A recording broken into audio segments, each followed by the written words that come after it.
ating chief dito sa San Quintin, Malip Municipality of San Quintin Police Station.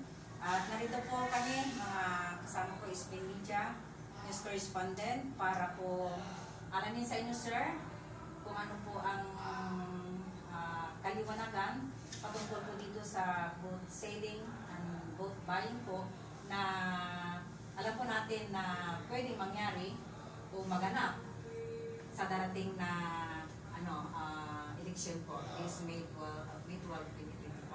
At ayun po sa COMELEC ay meron po silang binaba na batas na bawal po ito. Sa palagay po nyo, sir, paano nyo po ito i-implement sa ating bayan ng San Quintin bilang kayo po yung hibi po dito?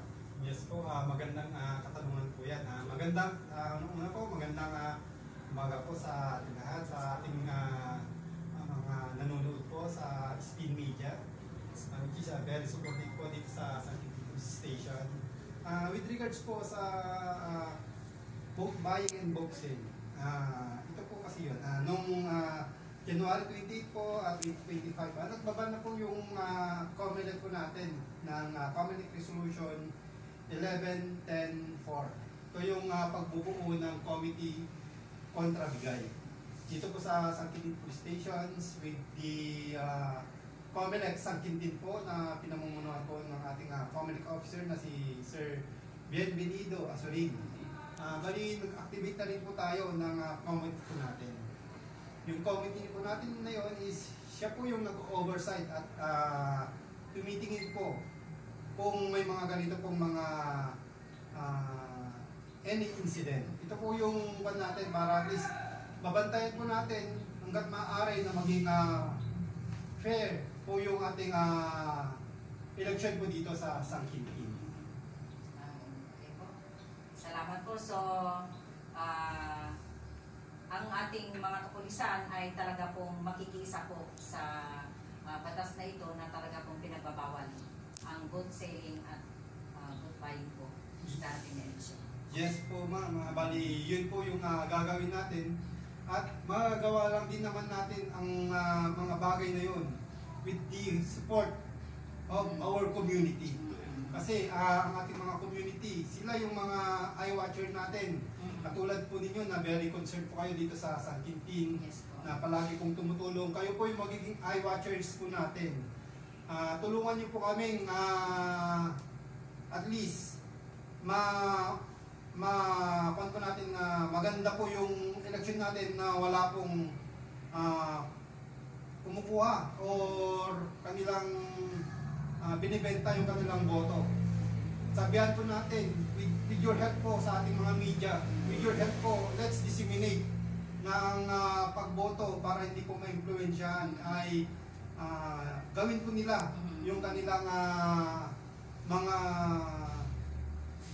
mga task din at mga kailangan nilang gawin para at least maging clean po yung magiging election po natin at hindi po mababahiran ng kahit na anong kasamaan po. Salamat po, Sir Chief. At katulad po na sinabi ng ating mahal na hepe ng San Quintin Police Station na hinikayat po tayo na makisama sa kanila na tulungan natin na maisagawa ang napakagandang layunin na ito para tunay po na maging maayos, payapa at wala pong mangyayaring hindi maganda po. At yung sinasabi natin na hindi po maayos na election po natin dito sa bayan ng San Quintin. Sa puro natin. Thank you po, Sir Chief. Salamat po. Sir, upon peace and order po, paano po natin mapapanatili ang kaayusan at katahimikan sa ating bayan, lalo na nasa kapanahonan na po tayo ng kampanya para sa election 2020? Yes po, although ang bayan po ng San Quintin is na-categorize po sa yellow category sa COMELEC po, pero in general, ang bayan po ng San Quintin is generally peaceful po. Kasi may mga concerned citizen tayo, may mga force multipliers tayo na tumutulong din sa atin. At kung makikita nyo naman po, lahat po ng kapulisyan po natin dito sa San Quintin is almost po pinapatupad yung direktiba ng ating Chief PNP the police visibility. Lalo na po yung visibility ng 2 hours habit po na sinasabi ko ang ating PD within kung titignan po natin dito po sa San Quintin, magmula po nung pinalabas po ng ating provincial director na si Police Colonel Rolipor Capocyan, yung 2 hours habit natin na every night po, every evening po is lumalabas po yung ating kapulisyahan at nagpapatrol po talaga sila. Which is, because of that, kumunti po yung mga insidente natin sa vehicular traffic incident, yung mga bata po dyan na pag-alagala ay medyo napagsabihan po natin sila. At sa ngayon po, nakikita po natin na medyo mas naging maganda po yung peace and order na natin ngayon, sir. Salamat po, sir, sa kasagutan. Patungkol naman dito sa sitwasyon nyo dito sa San Quintin, sir.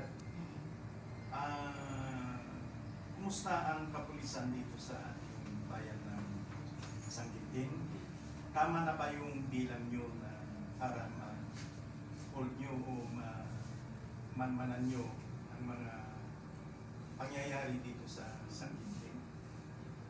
Yes po, sir. With regards naman po sa strike po natin sa San Quintin Police Station, although we are kulang po tayo sa mga personnel, but I rest assured po, kahit na kukunti lang po tayo dito sa San Quintin Police Station, is alam ko po na ginagawa po ng ating mga personnel yung kanilang mga individual tasking.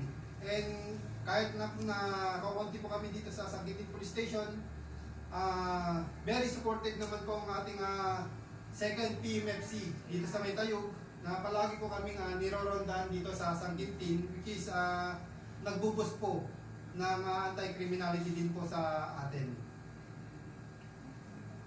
Thank you, sir. Naman Hepe, ang tanong ko pa ay sa ating religious side, kanino tayo huhugot ng lakas at magandang resulta ng ating trabaho na napakabigat at napakahirap para sa inyo? Yes po, Pastor. Ang ganda pong katanungan ito. Pero kahit naiwan natin yan, sabi nga po, everyday, almost sa isang week ata is almost 3 to 4 times po kayo pumupunta dito. At yun po ay napakalaking tulong po sa ating mga kapulisyahan. Yung mga binibigay na mga advice with our personnel, which is nabubus po natin ang kanilang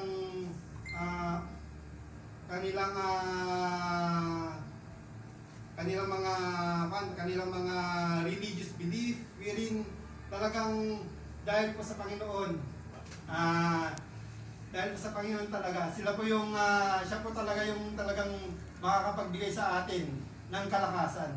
Wherein this time po, yung Panginoon talaga natin, siya yung talagang magiging sandigan natin this campaign period. Kasama nyo kami sa DP, kahit election o hindi election, nandito po kami para ibigay namin ang aming suporta sa ating mga pulis sa bayan. Yes. Salamat po mga pastor namin dito sa San Quintin dahil di nyo po kami pinapabayaan dito. Wherein kahit na sobrang busy po ng aming himpilan at sobrang busy po ninyo, ay wala po kayong masawang pumupunta dito at nagbibigay po ng advice sa amin, which is yun po yung isa sa pandin namin dito at isa sa advantage namin dito, kasi dahil po sa inyo ay nagagabayan po tayo ng Panginoon. Last question, sir. Paano nyo po ba masusugpo yung fake news po? Dahil marami po mga tao ngayon na ginagamit yung video or pictures para sirain yung ibang partido po. Yes po, yan po yung natin. Isa sa mga concern din natin, although yan din po yung talagang pinupush po ng ating higher headquarters to stop the spreading of fake news. Sa mga nag-spread po ng fake news at sa mga tumitingin po ng mga balita ay maaari pong tignan nyo po muna, maging mapagmasid, maging para po makita natin na fake news po yun is doon po tayo sa mga official website po ng ating government agency magbase. Thank you, sir. Ayan po. Salamat po, Sir Chief, sa panahon na nakasama po namin kayo for this interview. Nalam po namin na ito ay makakatulong po sa inyong leadership po para malaman po ng lahat na ang bayan ng San Quintin Police Station under the leadership of our Police Captain Esteban Fernandez III ay tunay po na ginagampanan niyo po ang inyong tungkulin para mapanatili ang peace and order dito sa aming bayan ng San Quintin, lalo na po itong nalalapit na election po natin. Thank you, sir, for your excellency. Thank you po, Kasa. Nakaasa po kayo ng San Quintin Police Station is magiging neutral po sa lahat po ng mga nangyayari dito. Ang kwan po natin is sa PNP lang po tayo, wala po tayong papanigan at makakaasa po kayo na ang San Quintin Police Station ay gagawin ang lahat para maging peaceful po ang San Quintin, bayan ng San Quintin. Thank you, sir. Ito po ang Spin Media San Quintin, positive news only.